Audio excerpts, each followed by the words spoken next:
When most people think of the word punishment, they think of telling a dog off, spraying a cat with water, or shouting at a parrot for being noisy. But in behavioural science, punishment can be much more subtle than you think, and it does apply to all species: dogs, cats, parrots, rabbits, horses, even humans.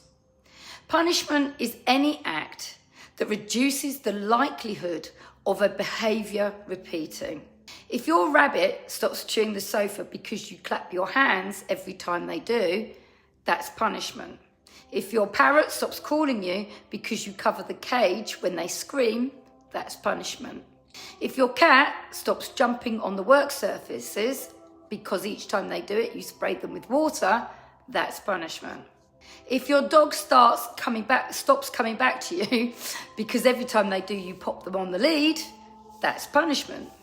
But also, if you give them a big hug and a ruffle on the head whenever they come back to you, that can also be punishment. So it's tricky because we may be punishing when we think we're being loving, and we can be reinforcing a behaviour that we don't want when we think we're telling the animal not to do something. So how do we know? If the behaviour we want to reduce by punishing repeats, then we're reinforcing it. And if a behaviour that we want doesn't repeat, we're punishing it. We just don't realise it. Punishment suppresses behaviour, but it doesn't teach the animal an alternative, and it doesn't give them an emotional outlet for whatever it is they're doing. It can also create fear, anxiety, and damage trust in our bond. So whether you're working with a prey animal like a rabbit, a predator like a cat, or a highly social bird like a parrot, a much better approach is to really think about what you can say yes to, rather than focusing on stopping what you don't want.